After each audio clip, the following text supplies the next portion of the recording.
ini juga yang berlaku di masyarakat, Bang. Jadi bapak-bapak ini stres sebenarnya. Tapi Tapi mereka mereka tetap harus tersenyum di depan harus keluarganya. tetap tegar. Harus tetap tegar walaupun rumah Hmm. sudah tidak ada, sawah Hmm. udah nggak ada, tapi tetap harus jalurnya kiri atau kanan aku nggak peduli, gue bilang. Hmm. Yang penting orang selamat dulu. Jadi waktu itu ya istilahnya kita sudah siap walaupun harus melawan hukum, Bang.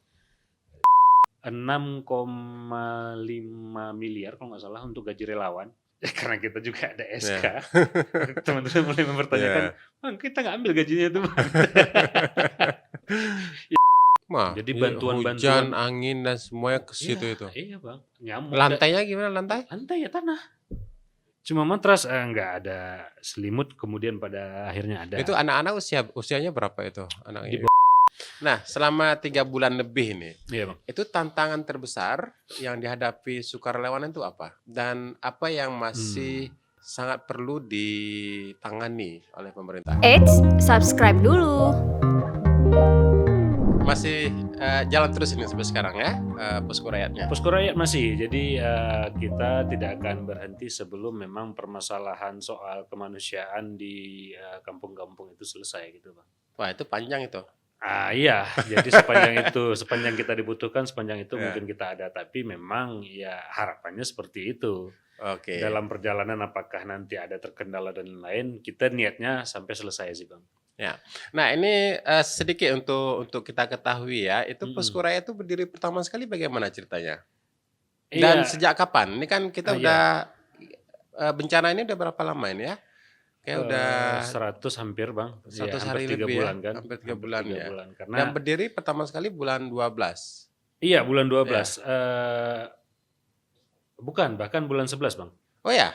Iya, karena kan itu kejadian bencana seingat saya itu 26 November ya. Ya. November dan kita 4 hari setelah tanggal 26 itu mungkin kisaran 30-31 November kita sudah berdiri. Karena waktu itu melihat ya kekacauan di lapangan, kemudian tidak adanya posko waktu itu di wilayah Aceh Tengah Bang. Karena mungkin pemerintah juga masih masih bingung mengasesmen ini kejadiannya apa gitu. Sehingga ya kita dan beberapa teman-teman lain, organisasi-organisasi lain memutuskan untuk mendirikan Posko Rakyat. Berarti ini kayak gabungan ya? Iya betul Bang, ini Posko Rakyat itu memang kenapa namanya Posko Rakyat juga karena memang penggabungan antara banyak organisasi CSO ataupun NGO atau kalau bahasa KNPI-nya itu OKP. Oke. Nah, jadi organisasi masyarakat lah, ormas. Jadi nggak ada unsur pemerintah di dalamnya? Tidak secara langsung, tapi hampir dibilang tidak ada sih Bang. Oh ya, tidak ada ya. Makanya rakyat ya. Jadi ini seperti posko perjuangan lah ya. Iya betul. Hampir-hampir ke perlawanan sih Bang.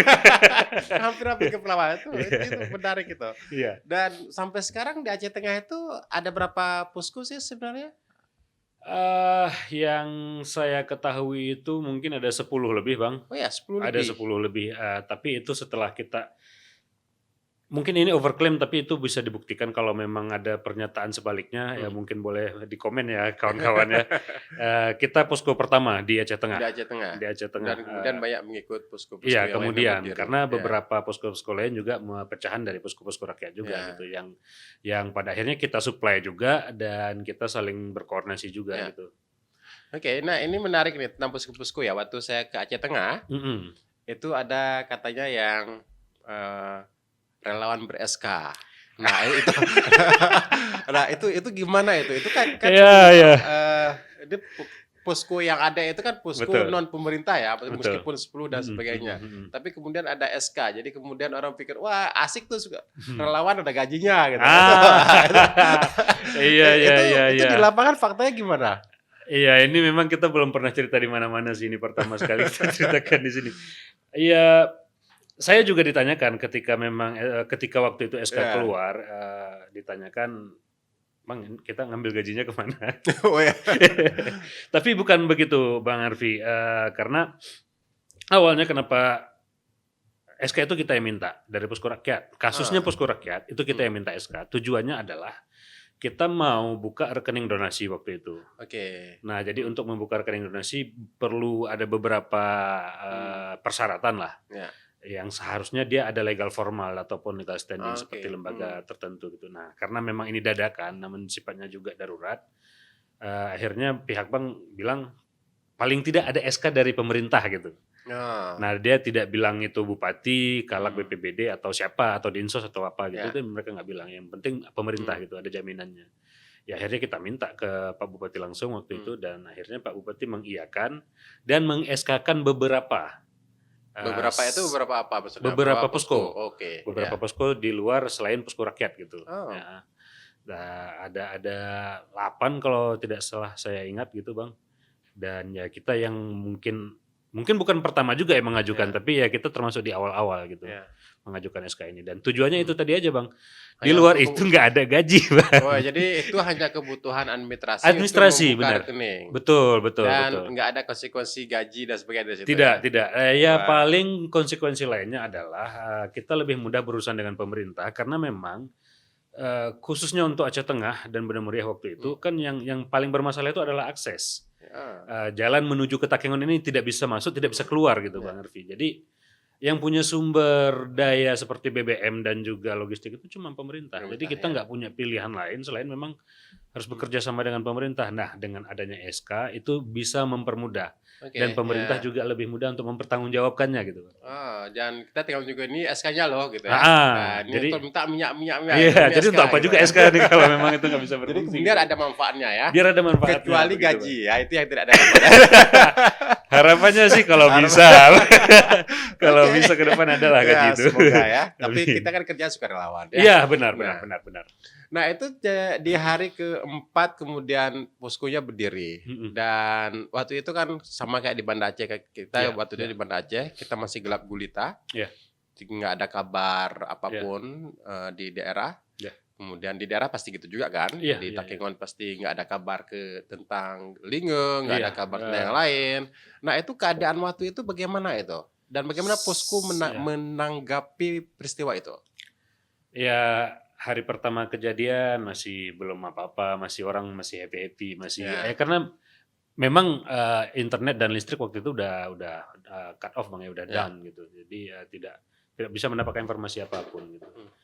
Sehingga ya udah ini mungkin seperti mati lampu sebelumnya gitu. Jadi mereka tidak panik, santai. Ya, tapi udah mulai menghemat nih makanan, BBM itu sudah mulai menghemat.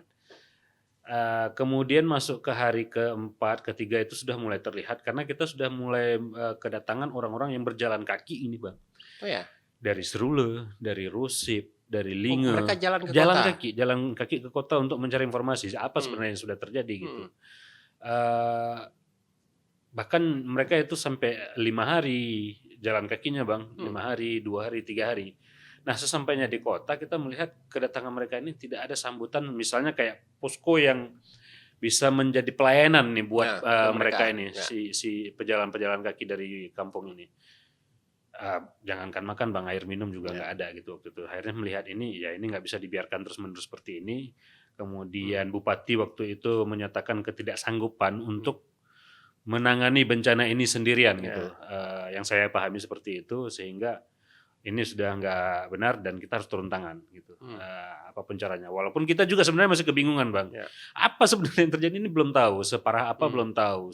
Semengerikan apa belum tahu. Ya tapi inisiatif kita untuk di kota aja dulu nih, orang-orang yang datang dari jauh bagaimana caranya kita amankan dulu di satu tempat untuk mereka bisa beristirahat. Itu sih kisah awal Bang. Ya yang kemudian ada SK dan selanjutnya. Dan kemudian ketika orang sudah dari desa-desa, dari pedalaman ke kota, ditampung, tentu kawan-kawan kan mendengar cerita ya. Iya, betul. Dan kemudian kapan kemudian kawan-kawan posko itu mulai ke daerah itu? Ya sesegera mungkin Bang. Jadi setelah kita mendengar cerita-cerita banyak sih Bang, itu kebanyakan memang pendatang dari luar yang bekerja di wilayah hutan-hutan Aceh Tengah seperti Penderes, Getapinos. Itu mereka keluar jalan 3 hari 2 hari, kemudian beberapa warga desa juga sebenarnya yang memang mencari informasi keluar. Setelah kita mendengar informasi dari mereka, ya kita memutuskan untuk membentuk tim waktu itu Bang, untuk melakukan asesmen, karena ya sebenarnya saya bukan orang yang expert atau ahli di bidang kebencanaan begitu Bang, tapi saya kira kita tidak bisa berbuat apa-apa karena tidak tahu apa-apa. Jadi untuk bisa berbuat sesuatu kita harus tahu dulu nih apa permasalahan sebenarnya. Ini kenapa akhirnya kita melakukan asesmen gitu. Kita kirim tim 2 orang itu ke lapangan, terutama ke daerah yang memang kita sudah tahu informasi awalnya dari orang-orang yang datang ke posko kita. Itu pertama kali, ya sekali lagi disclaimer ya kawan-kawan ya, kalau seandainya memang ada yang lebih awal lagi dari kita, silahkan komen di bawah juga gitu. Ya karena memang menurut kami pertama sekali masuk ke wilayah Rusip Bang. Rusip Antara, Tirmiara terutama itu waktu itu. Yang itu yang terisolir lama ya? Yang keempat kecamatan yang akhirnya kita putuskan untuk kita konsentrasi itu ada Ketol, Rusip, Linge dan juga Bintang, Kecamatan Bintang. Nah 4 kecamatan ini 3-nya itu kita pertama kali maksudnya posko ataupun relawan yang pertama sekali masuk gitu Bang. Walaupun cuma untuk melakukan asesmen waktu itu. Benar ya. Itu ke Rusip begitu, ke Linge juga seperti itu. Nah ke Linge itu sampai 2 hari Bang relawan kita jalan.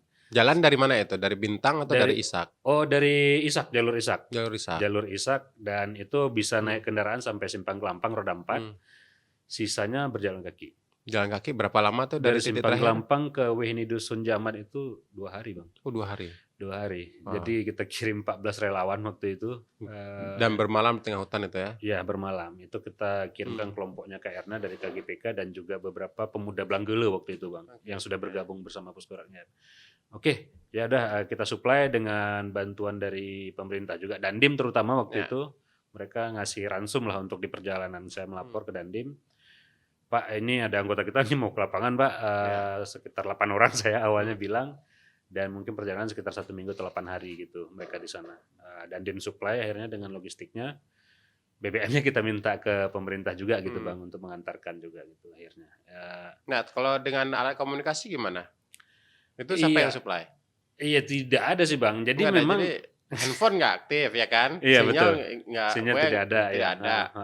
Jadi handphone gunanya cuma senter aja sekarang nih. Betul. Nah, Center sementara ya. Kayak komunikasi kalau terjadi apa-apa, karena kan bermalam di tengah hutan. Iya bermalam di tengah hutan betul Bang.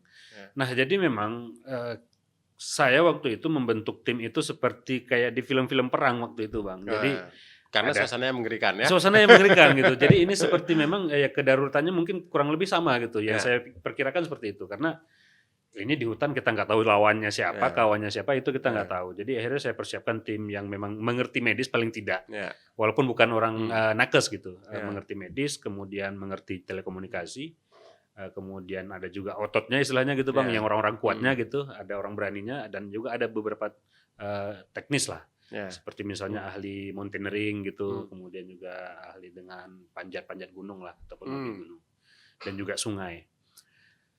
Ini yang kita tim untuk bersiap memang dalam situasi dan kondisi apapun. Sehingga memang tim ini udah ready Bang gitu Bang.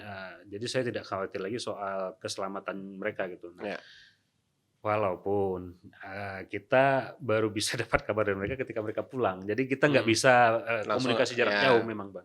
Nggak bisa langsung update sambil jalan gitu. Nggak bisa. Jadi harus nunggu dulu mereka kembali ke pangkalan atau ke markas. Baru kita bisa tahu ada info seperti apa di sana gitu. Nah, setiap kelompok ini juga tetap selalu kita bekali dengan kertas asesmen gitu.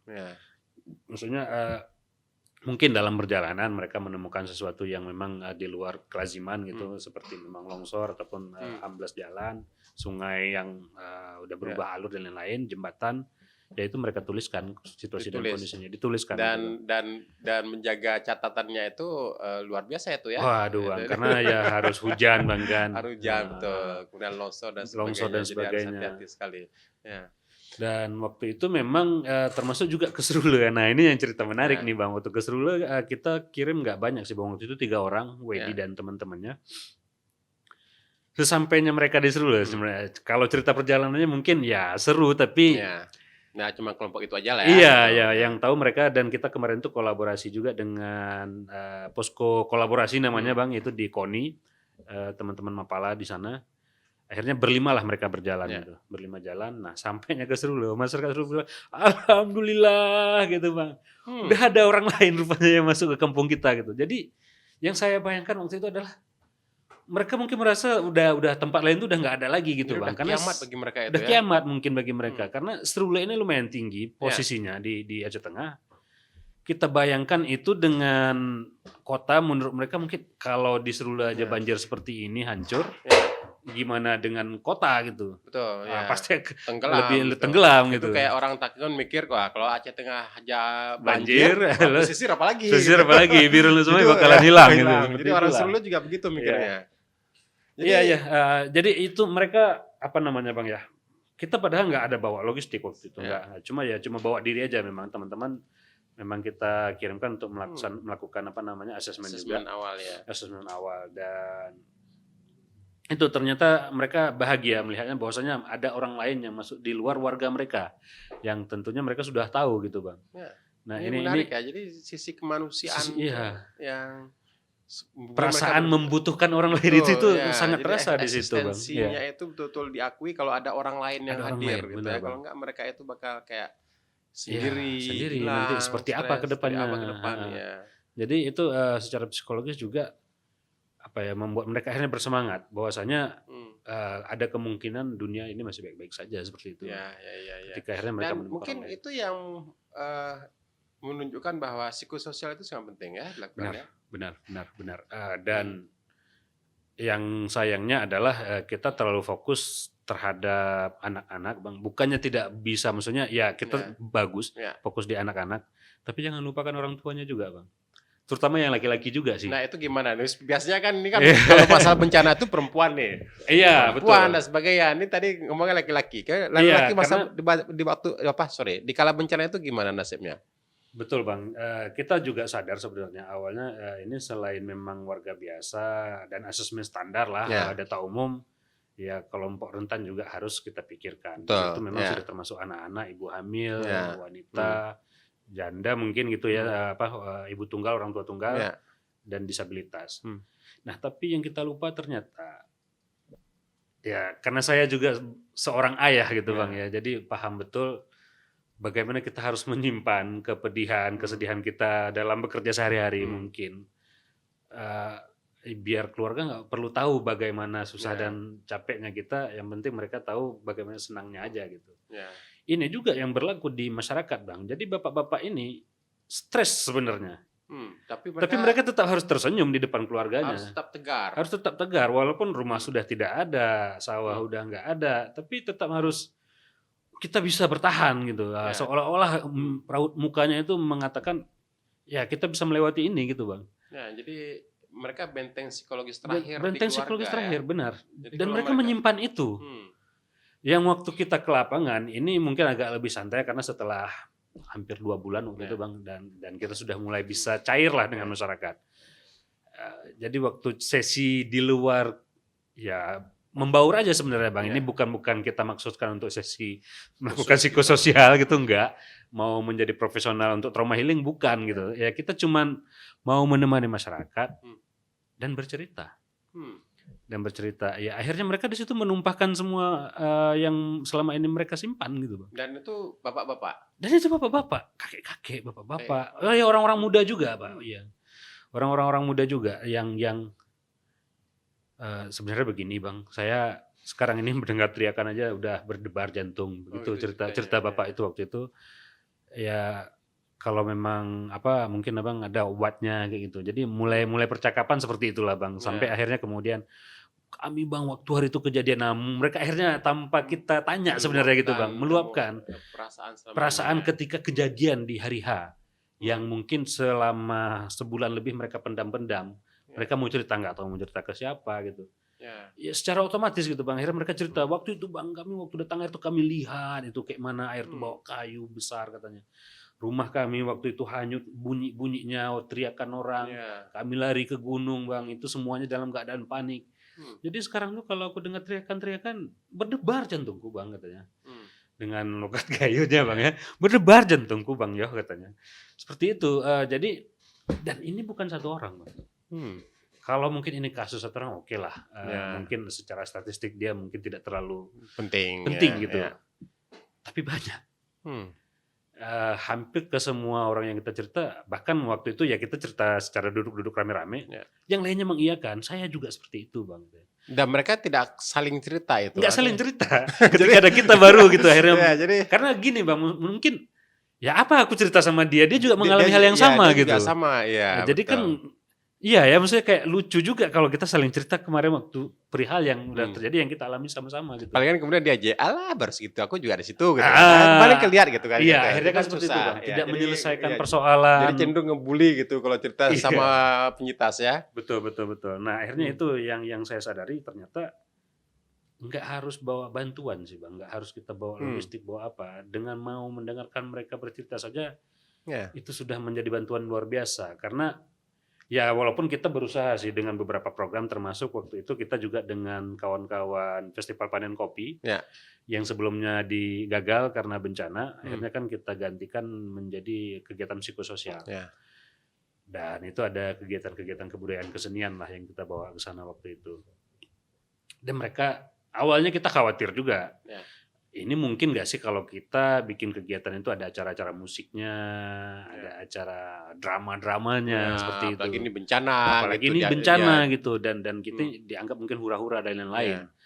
Ternyata setelah kita jajaki dengan Pak Reje, Pak Gecik ya, kalau bahasa di sana Reje, dan juga perangkat desa lainnya dan warga-warga, mereka mensupport penuh gitu kegiatan seperti ini. Nah, dan akhirnya kita jalan terus seminggu, anak-anak latihan. Jadi talent-talentnya juga dari lokal sebenarnya Bang.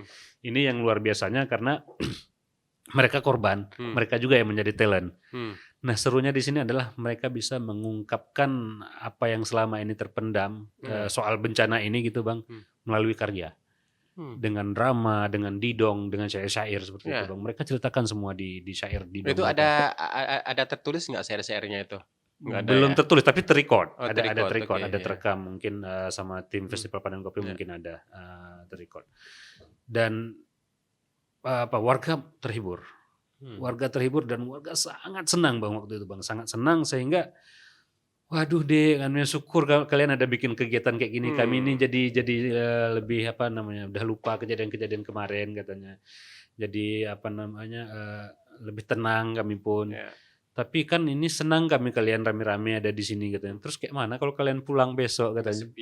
Mulai sepi lagi. Jadi mereka merasakan sebenarnya kebutuhan kehadiran teman-teman relawan gitu Bang ke lokasi. Terutama di pemukiman Wihni Dusun Jamat lah ya, ini karena kejadiannya di situ. Waktu itu kita melakukan 2 kali kegiatan, satu di Delong Sekinel, pengungsian Kutorejo dan Delong Sekinel. Yang kedua itu di Reje Payung. Di Reje Payung yang masih di kemukiman sama gitu. Dan kondisi itu memang mereka senang gitu dengan kehadiran kita, walaupun cuma untuk melihat orang lalu lalang gitu Bang. Tapi dengan adanya keramaian ya. Senang ada orang lain yang datang. Betul. Gitu. Jadi mereka merasa seperti ada yang peduli atau menemani. Betul. Meskipun cuma lewat-lewat aja ya. Iya, walaupun cuma lewat, walaupun ya bukan mau kritik sih Bang, tapi memang banyak teman-teman relawan hit and run lah kalau bahasa.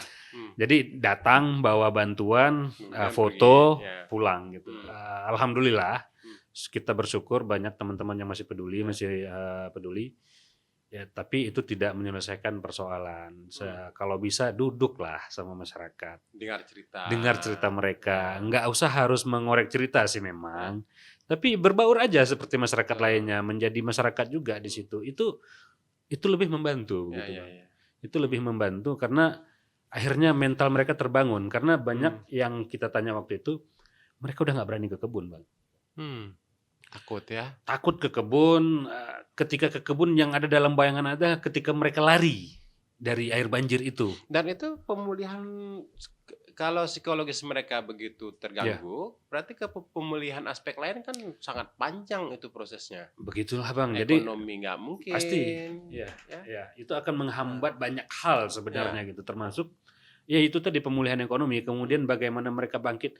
Kita kan selalu menargetkan, ayo Aceh bisa bangkit, Gayo bisa bangkit gitu. Tapi ketika mentalitas ini rusak, terutama di kepala keluarga, mungkin yang kita pahami di sini kepala keluarga suami ya begitu Bang ya. Jadi akan sulit bisa membangun keluarga ini menjadi move on gitu Bang dari kejadian bencana ini gitu. Makanya saya kira selain kelompok rentan, ya bapak-bapaknya juga Betul. perlu dipedulikan begitu Bang, perlu dipedulikan. Mereka juga terkena secara mental walaupun nggak semuanya, ada yang malu-malu ya wajar lah Bang. Karena laki ya, Laki jadi lah, laki ada tidak bercerita. egonya ya kan. Ada ego. Ada egonya, malah cerita sama dia kan, bilang cemen atau apa. Tapi di dalam diri mereka itu mereka betul terpukul ya. Terpukul Bang. Ya. Memang ya itu tadi, karena mungkin kita cara mengorek informasi ini nggak seperti kita duduk seperti sama psikolog gitu Bang ya, yang memang diinterogasi gitu atau sama polisi gitu diinterogasi. Tapi ya selaku teman mereka saja gitu Bang. Itu yang membuat mereka akhirnya lepas bercerita. Dan ini pengalaman yang luar biasa menurut saya, karena akhirnya dengan mendengar kita menjadi sangat bermanfaat. Betul. Gitu. Memang ada beberapa teman yang mengaku kalau dia tuh nggak mau singgah, karena maksudnya tidak mau singgah dan turun bercerita itu karena bantuannya udah habis. Jadi nggak enak kita kan, masa cuma dengar cerita aja tapi nggak ngasih sesuatu gitu. Betul. Ternyata itu tidak baik ya. Bagi korban itu ya sebenarnya tidak masalah ya. Tidak ada masalah Bang. Ya maksudnya gini, memang tidak masalahnya itu selama kita juga tidak membebani masyarakat pengungsi atau korban gitu. Ya misalnya kita datang memang bawa badan, kemudian makan kita juga dari mereka gitu. Ya, itu kan udah enggak gitu Bang ya, udah enggak cocok gitu. Tapi ya kita dengan persiapan walaupun enggak banyak, paling tidak untuk diri sendiri kita tidak lagi bergantung terhadap korban ataupun penyintas gitu. Sehingga ya mereka enggak ada berharap oh kalian tuh harus penuhi kebutuhan kami, enggak Bang. Apa yang kita bawa mereka terima gitu. Ya dan berbagai macam dinamika memang ada di lapangan, tapi ini kan tidak menjadi tolak ukur kita sama ratakan semua gitu Bang. Tidak mengeneralisir lah kejadian-kejadian dinamika di lapangan, karena beberapa hal bisa kita pahami juga, seperti misalnya mereka meminta bayaran untuk bantuan yang dikirimkan ke desa mereka sendiri misalnya gitu. Kita datang bawa bantuan, kita pakai mobilnya mereka, BBM-nya mereka. Bantuan ini untuk mereka juga gitu, untuk desa itu misalnya, desa A lah kita taruh gitu. Kemudian beberapa relawan mengeluh, kami udah hantar bantuan ke kalian, tapi kalian minta uang lagi sama kami. Satu sisi memang iya, secara logika mungkin kalau kita berpikir dari jauh, iya juga ya, kita udah ngantar untuk mereka, mereka malah kayak malakin kita gitu. Betul ya. Tapi Bang, mereka minyaknya dari mana? Terus perbaikan ban itu karena jalan ke Lingga itu luar biasa Bang, hancurnya Bang, bahkan sebelum bencana pun itu udah parah. Itu siapa yang nanggung? Mereka nggak punya pendapatan lagi, kebun atau sawah udah hilang gitu. Tidak ada pemasukan lain gitu Bang. Dan mereka minta, ya memang di luar biasanya gitu. Tapi bukan yang memperkaya diri, bukan gitu Bang. Itu kalau dalam penanganan bencana kan cash forward ya, itu kan hal yang sangat normal ya. Betul. Jadi cash forward itu kan untuk mengembalikan roda ekonomi warga yang sudah hilang. Jadi itu mulai dari nol. Saya kira itu sangat wajar sekali dan di mana-mana dipraktekkan. Iya, cuma itu tadi kemudian akhirnya ini kan digulingkan di kalangan kawan-kawan CSO, NGO dan juga Pusku Relawan. Ada kejadian seperti ini loh, kita jangan ke situ lagi gitu. Kita malas lah ke situ gitu. Nah, ya memang mungkin cara sih sebenarnya Bang ya. Kadang mungkin mereka menganggap oh ya udah ini gratis, jadi ketika pulang dimintain gitu. Itu mungkin jadi terkejut gitu. Karena Pusku Rakyat waktu kita ke WNI Dusun Jamat, terutama ke Raja Payung, itu mereka nggak pernah minta Bang. Tapi kita ya karena tahu ini mereka memang harusnya butuh lah, mereka minyaknya dari mana gitu. Ya walaupun kadang-kadang kita bawa minyak juga, tapi drivernya, mobilnya kan tetap kita gunakan gitu Bang. Dan itu akhirnya kita bayar. Waktu kita tanya berapa, ya Bang kami nggak enak menentukannya Bang, karena Bang udah ngantar bantuan untuk kami dan lain-lain. Ada yang seperti itu Bang. Nah tapi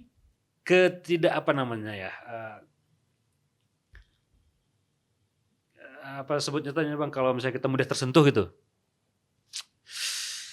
Saya lupa lagi. Kepekaan maksudnya, ketidakpekaan kita terhadap hal-hal seperti ini mungkin yang membuat mereka minta akhirnya gitu. Betul, betul. Dan akhirnya menentukan harga. dan itu artinya dinamika internal tim ya, itu kan sangat beragam juga betul. baik di posko rakyat sendiri maupun antar posko nih. Iya. Nah, itu betul. Kan dinamika lapangannya betul. Unik ya, tantangannya sangat berbeda. Betul. Apalagi ada pemilihan kecamatan tertentu. Kemudian posko yang lain juga begitu sepertinya, atau pergi ke desa yang sama itu saling bergantian atau sama-sama. Itu gimana tuh? Mengatur dinamika internal dan juga eksternal antara sesama posko. Jujur di awal-awal itu kacau balau, Bang. Termasuk ketika kita di SK-kan dan juga SK ini menyebar ke publik gitu ya. Kita jadi dianggap ini relawannya Pak Bupati gitu. Oh, ada begitu. Ada. Ini relawan yang bergaji gitu. Jadi mereka nih gajinya besar nih, makanya mau kerja ke tempat-tempat yang ekstrim gitu. Tapi kalau kita habiskan energi untuk menanggapi itu, Bang, kita tidak akan menyelesaikan apapun gitu. Jadi terutama saya waktu itu memang terlalu fokus untuk emergensi. Jadi nggak peduli apapun, Bang. Fokus saya tetap itu satu. Bagaimana caranya ini masyarakat ke sana itu bisa selamat. Itu aja fokusnya. Termasuk beberapa kali kita evakuasi warga-warga juga yang sakit, yang ibu hamil waktu itu. Berapapun biaya yang dibutuhkan. Bahkan kita pernah beli BBM solar waktu itu, Bang, 70.000 per liter. 70.000 per liter. 70.000 per liter. Itu masih di perbatasan itu, di camp atau di enggak, bahkan itu belum masuk, belum mulai fase camp itu belum mulai. Oh, belum. Belum. Masih bensin di kota itu. Bensin di kota, tapi yang naik punya harga. Yang punya stok-stok lama ini, stok-stok orang-orang yang punya lama, yang akhirnya kita telusuri, ya sempat juga kita zong. Katanya di sini ada minyak, datang ke situ nggak ada gitu. Di sini katanya ada, pergi nggak ada gitu. Tapi ternyata dengan kegigihan ada, akhirnya kita dapat, Bang. Tapi harganya memang nggak masuk akal. Sebenarnya awalnya ditawarkan 65.000, nggak masuk akal, nggak perlu ngapain gitu. Akhirnya kita nggak beli. Nah, ketika tim pulang dari asesmen melaporkan, Bang, ini ada beberapa ibu hamil dan sekian orang sakit, mereka harus dievakuasi karena di sana nggak ada bidan, nggak ada nakes yang sedang bertugas seperti itu. Karena nakesnya juga kena rumahnya seperti itu waktu itu. Oh ya udah, kayak mana caranya nih? Saya rembuk dengan teman-teman, akhirnya mobil ada, udah ready, minyak yang nggak ada. Akhirnya harus beli bensin. Harus beli bensin. Nah, waktu itu kebetulan memang ada donasi dari teman-teman, termasuk dari Lauser, dari Shopee Sunset Library, dan juga dari Bang Murtala yang dari Australia. Itu kita pergunakan untuk beli BBM waktu itu, Bang. Beli BBM dan itu menjadi langkah awal kita yang akhirnya kemudian lebih masif kemudian. Dengan BBM yang harga 70.000 tadi, ya saya ingat 3.500.000 kayaknya cuma dapat 1 jerigen waktu itu, Bang. Wow. 1 jerigen. Tapi waktu itu ya emergency, Bang, dan kita harus menyelamatkan nyawa manusia, berapapun harganya kita bayar. Dari manapun gitu. Jadi saya sempat berpikir sama teman-teman, ingat kawan-kawan gue bilang, aku tujuannya kemanusiaan. Jalurnya kiri atau kanan aku nggak peduli, gue bilang. Yang penting orang selamat dulu. Jadi waktu itu ya istilahnya kita sudah siap walaupun harus melawan hukum, Bang. Demi itu tadi, demi menyelamatkan saudara-saudara kita yang ada di pedalaman seperti itu waktu itu. Ya dinamika itu tetap ada sehingga ya kita dibilang bergaji dan lain-lain. Kemudian internal juga kecemburuan dan apa segala macam. Kenapa yang dikirim mereka? Kenapa yang ini naik heli? Kenapa kami nggak ada depan sampai ke situ. Ya tapi dinamika seperti itu, Bang. Ya kita maklumi lah karena memang capek juga teman-teman di lapangan, kemudian merasa ya ini yang mungkin kenapa saya harus mengatakan kita tadi bukan mau adu-adu hebat sebenarnya, Bang, tapi kinerja teman-teman di lapangan itu perlu diakui. Menurut saya seperti itu. Jadi mereka sudah bekerja dengan sangat luar biasa, Bang. Mempertaruhkan banyak hal, bahkan keluarga.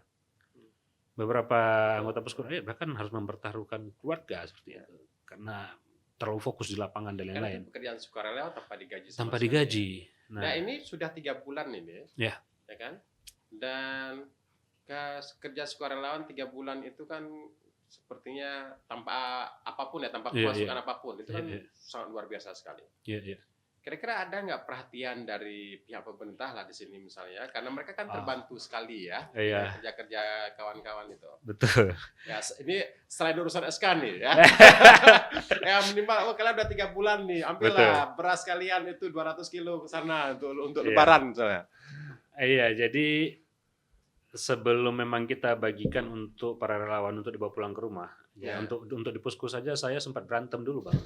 Oh, di posko? Iya, untuk makan teman-teman di posko yang harus kita masak, itu saya harus ya berantem dulu sama orang Bulog waktu itu ya, karena miskomunikasi dan lain-lain. Itu di awal-awal? Di awal-awal. Nah, kita baru bisa bagikan ke para relawan itu mungkin hari ke-26, 27 seperti itu Bang.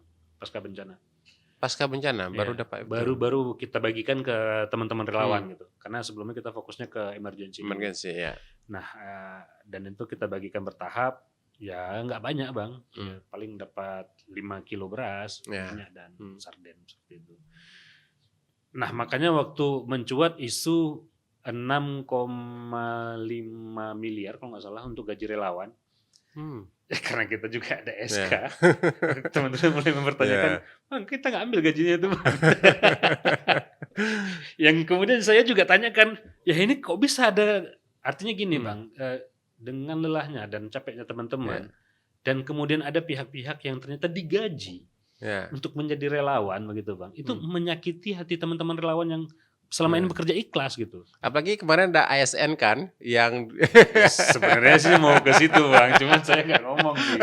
Ya tapi itu udah diberita, udah jelaskan. Betul. Ya. Maksudnya seperti ini ya, mereka ASN. Kalau memang harus jadi relawan sukarela lah harusnya gitu. Ya betul. Kenapa harus ada gajinya gitu? Terus bagaimana dengan yang tidak bergaji ini?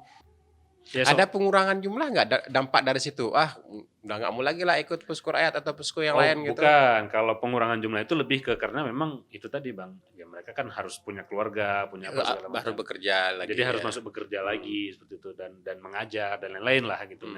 Pengurangannya lebih ke situ. Oke, bukan karena gaji bukan karena iri sama ASN relawan ya. Enggak. Ya, teman-teman kita ini Bang sepertinya menjadi relawan ini hobi gitu. Oke.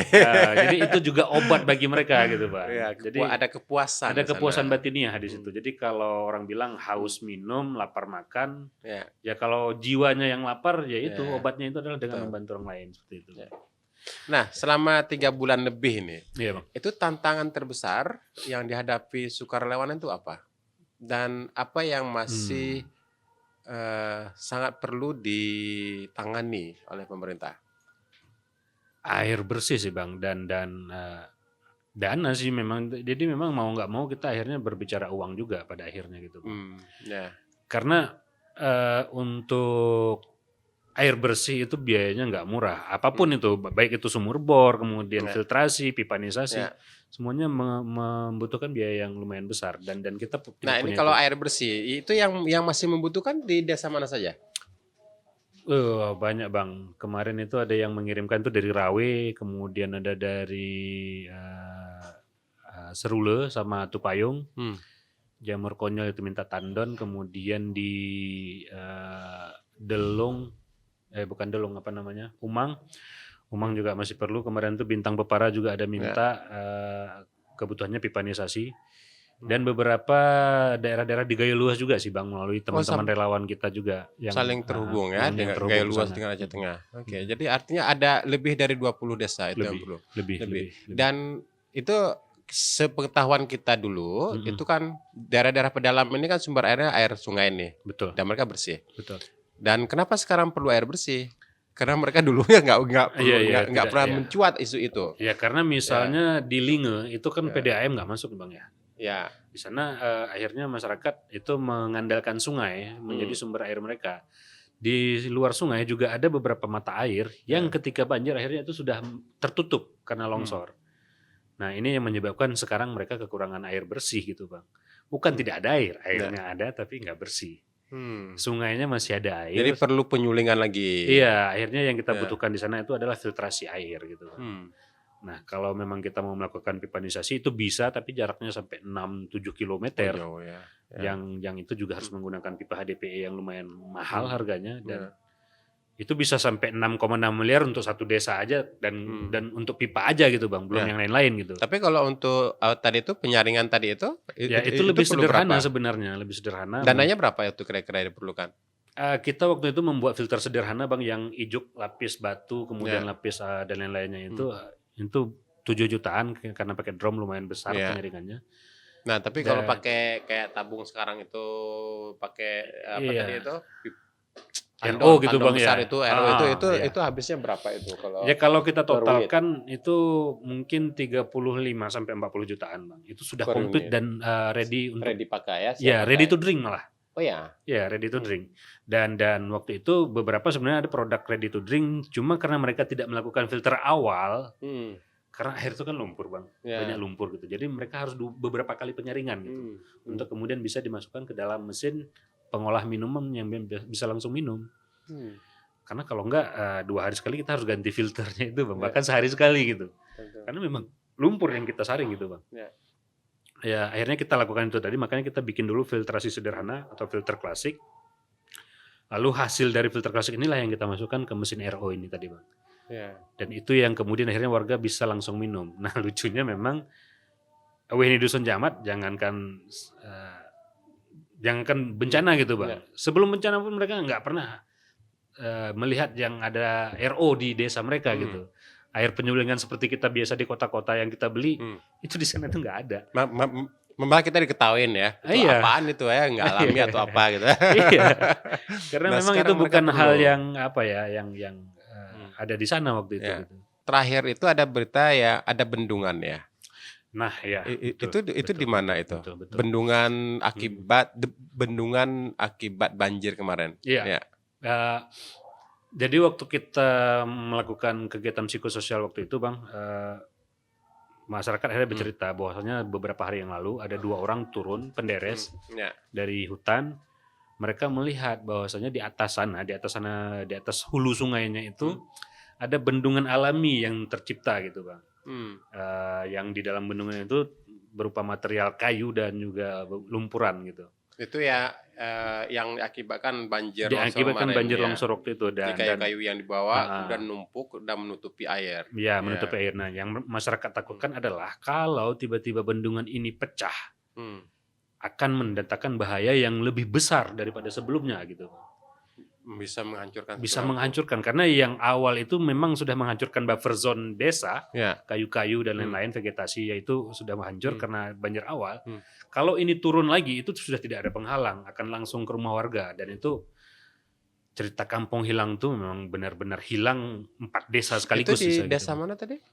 Ya di pemukiman WNI Dusun Jamat Bang. Ada 5 desa sebenarnya di sana, ada Linge, tapi Lingenya tidak terdampak langsung. Yang terdampak langsung paling parah itu ada Kutureje, kemudian ada Delung Sekinel, ada Jamat, dan juga Reje Payung. Dan bendungannya ada di atas mereka di gitu. atas mereka. Jadi desa-desa ini akan kena semua ini. Iya, karena keempat desa ini memang di pinggiran sungai ini gitu. Ya. Jadi kalau itu hancur ataupun nanti misalnya hujan 2 hari kemudian bendungannya hancur, tidak kuat, itu menyapu akan menyapu 4 desa ini sekaligus gitu Bang. Nah, udah ada yang turun belum mengecek apa yang bisa dilakukan terhadap bendungan itu? Iya, ketika warga lapor sebenarnya kita berusaha untuk mau ke sana, tapi karena ini isu Bang ya, akhirnya kita nggak mau mengeluarkan resource yang terlalu besar untuk sebuah isu gitu. Tapi akhirnya teman-teman dari HK yang memang langsung meninjau ke lapangan, dan itu ternyata benar. Di atasnya memang ada bendungan alami lah yang tercipta pasca banjir. Seperti awal kekhawatiran kami juga memang ada kantung-kantung air yang kalau itu pecah akan menyebabkan banjir susulan selanjutnya seperti itu. Selain tentang air itu yang jadi masalah tadi itu hal lainnya yang perlu jadi perhatian besar itu apa? Sampai sekarang itu misalnya seperti pengungsi sepertinya ya, masih sekarang mereka masih di posko nggak sih? Masih Bang, beberapa itu masih ada di posko pengungsian. Nah, yang aku lihat Bang ya, atau posko rakyat lihat, masalah utama di Aceh Tengah itu selain memang akses, itu ini akses apa maksudnya? Akses menuju ke lokasi lah. Oke, jalan ya. Jalan. Jadi jalan ke Takengon, jalan ke daerah lokasi bencana, dan akses bantuan juga. Akses bantuan, kemudian akses ke pemerintah juga. Akses pemerintah juga. Akses ini banyak deh. Betul. Jadi perlu diperjelas. Di awal-awal ya akses jalan dulu memang yang menjadi penghambat, terus kemudian memang akses bantuan. Nah, kenapa pengungsi ini menjadi permasalahan Bang? Karena mereka terpaksa mengungsi tanpa kelayakan untuk sebuah tempat pengungsian yang layak lah gitu. sanitasi yang baik misalnya, tempat ibadah, tempat tidur yang layak juga, bukan harus mewah sih, bukan cukup juga, layak aja gitu Bang. Ya karena nggak ada sekat. Abang bayangkan gini Bang, yang punya suami, oke, suaminya membangunkan tenda-tenda darurat ini gitu. Terus ibu tunggal, ini ada kejadian Bang. Ada ibu tunggal, dia punya 3 anak dan anaknya masih kecil-kecil, 2 kembar. Dia nggak punya suami lagi, saya lupa dia nggak punya suaminya kenapa. Tapi yang jadi concern kita waktu itu adalah dia cuma punya tenda itu cuma punya atap, dinding cuma letter L, sisanya blong. Jadi bantuan-bantuan, hujan, angin dan semuanya ke situ itu. Iya Bang, nyamuk. Lantainya gimana lantai? Lantai ya tanah. Ya kemudian hari ada apa namanya tuh yang seperti matras yang dari BNPB. Itu ada. Ya tapi cuma matras. Wow. Cuma matras, nggak ada selimut, kemudian pada akhirnya ada. Itu anak-anak usianya berapa itu? Di bawah 5 tahun, balita Bang. Wow. Yang sempat dinaikkan juga ke berita sama teman-teman kita seperti sama Bang Iwan Bahagia waktu itu kalau nggak salah.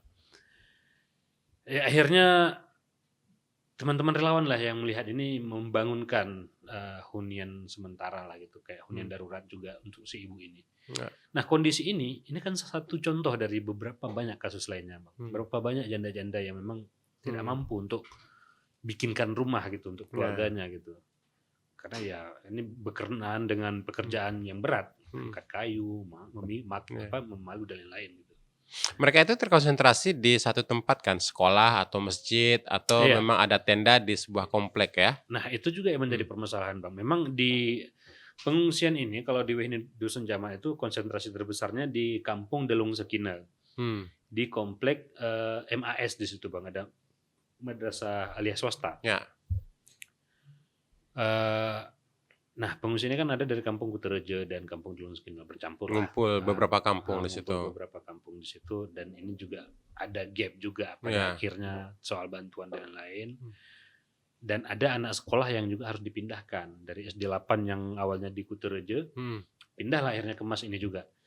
Yang anehnya ini sekolah kelas ada, tapi digunakan untuk pengungsian, sedangkan anak-anak sekolah di tenda-tenda. Yang mana ini juga mungkin orang mispersepsi dengan wilayah Linge Bang. Wilayah Linge itu panas. Sama kayak kita di Banda Aceh gitu.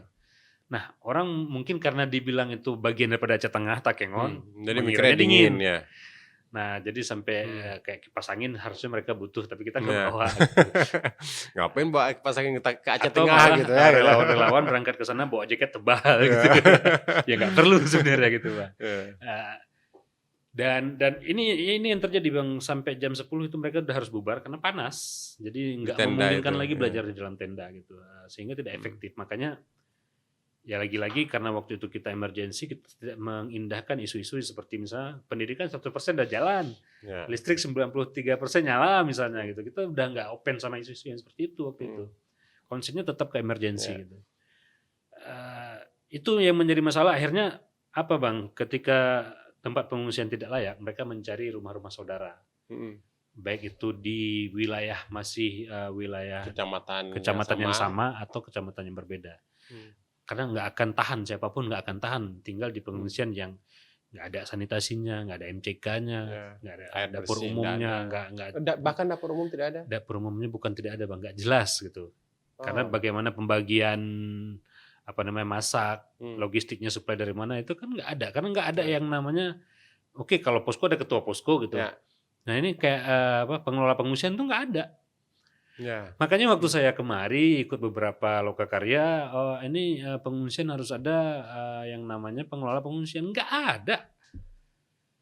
Saya berani jamin di semua pengungsian itu yang bertanggung jawab paling rejonya. Dan ketika berkumpul beberapa kampung itu siapa bertanggung jawab? Ya harusnya kan ada itu tadi Bang. Ketua posko nggak ada. Ketua posko pengungsian itu nggak ada. Dan akhirnya ya amburadul Bang, nggak ada yang ngatur piket misalnya siapa hari ini masak. Jadi masalah keamanan tidak ada, masalah privasi tidak ada. Jadi penanganan masalah sosial, misalnya entah ribu atau apa itu tidak ada sama sekali. Itu yang menyebabkan akhirnya warga-warga pindah ke rumah saudara-saudaranya.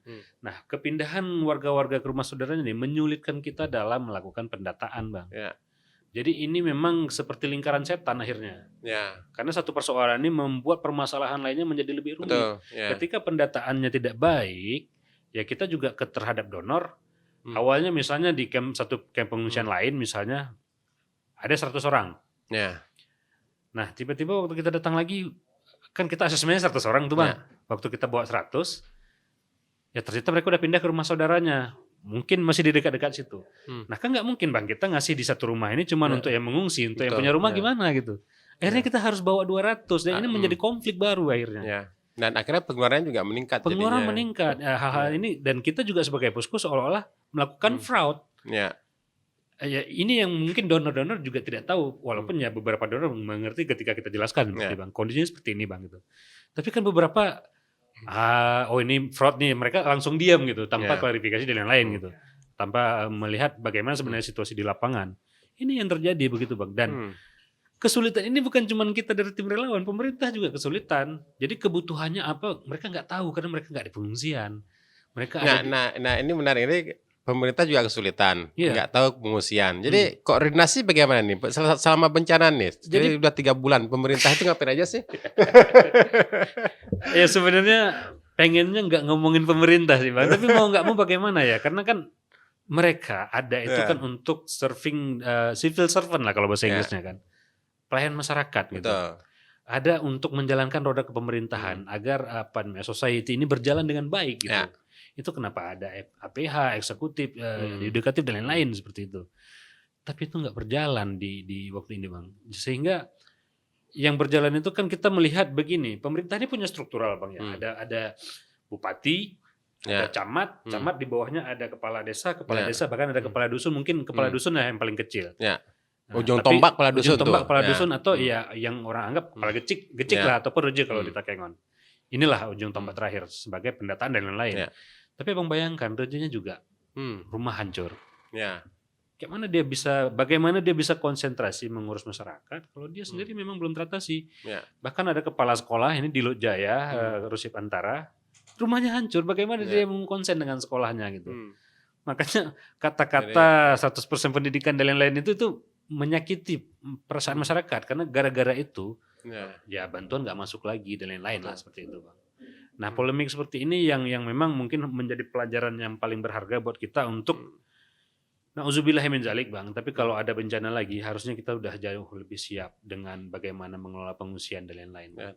Tapi kita punya pengalaman bencana sih sebenarnya kan banyak sekali di Indonesia. Tapi yang sebesar ini mungkin jadi maksud saya tuh kita pernah melewati tsunami Bang. Kita hanya heran kenapa kita tidak pernah belajar dari bencana itu. Itu yang saya sayangkan. ya pengalaman saya mengelola posko ini bukan karena saya pernah bekerja ataupun menjadi ketua posko sebelumnya enggak Bang, tapi pernah menjadi relawan aja sebelumnya yang di gempa 2013 Gayo, kemudian 2016 di PD Jaya itu sempat menjadi relawan. Tahu bagaimana cara berkoordinasi waktu itu di PD Jaya termasuk yang oke sih Bang, menurut saya karena itu keren. Ya alasannya waktu itu kalau sekarang kita bahas ya itu kan yang kena cuma PD Jaya dan cuma beberapa kecamatan dan yang membantunya seluruh kabupaten kota yang ada di Aceh waktu itu. Dan memang waktu itu yang tidak terdampak besar itu mereka datang full power secara kepemerintahan, bukan cuma warga gitu. Tapi pemerintahannya yang hadir di PD Jaya yang mereka berkoordinasi dengan pemerintah setempat. Kami harus melakukan apa gitu. Oh kalian bersihkan wilayah kecamatan ini gitu. Nah clear Bang di situ permasalahan. Jadi soal kesehatan masuk itu ke sini kalau soal kesehatan. Koordinasinya jelas. Commanding line-nya jelas. Ya pendataan kebutuhan dan sebagainya itu sangat terdata baik gitu. Semuanya Bang. Nah itu yang tidak terjadi. Nah dari pengalaman itu makanya aku bisa kenapa harus asesmen awalnya. Harusnya kan ketika panik mungkin cari beras dulu atau apa gitu. Tapi ya kita lakukan asesmen dulu baru kemudian lain-lainnya. Itu pelajaran yang secara tidak langsung saya pelajari di PD Jaya begitu Bang. Nah, kenapa pemerintah tidak melakukan hal yang sama begitu? Belum lagi dengan kunjungan bupati ke daerah itu bagus Bang. Maksudnya masyarakat merasakanlah kehadiran pemerintah, tapi nggak harus setiap hari loh Bang gitu. Betul ya. Ya mungkin seminggu 3 kali oke, seminggu 4 kali oke juga gitu. Ada 3 hari yang mereka bisa melakukan koordinasi dengan SKPK atau SKPD yang ada di bawahnya begitu Bang. Sehingga penanganan ini berjalan dengan baik gitu. Sehingga tidak ada lagi yang jalan masing-masing gitu Bang. Karena yang kita lihat di awal-awal terutama itu ya Polres jalan sendiri, Dandim jalan sendiri, Bupati jalan sendiri, Sekda jalan sendiri, Gubernur Wakil juga jalan sendiri, Gubernur sendiri, Ya. masing-masing semuanya gitu. Ya. Sehingga tidak ada koordinasi yang memang, oh ini ternyata permasalahan kita, data gitu misalnya gitu. Sampai sekarang gimana koordinasi mereka terlihat?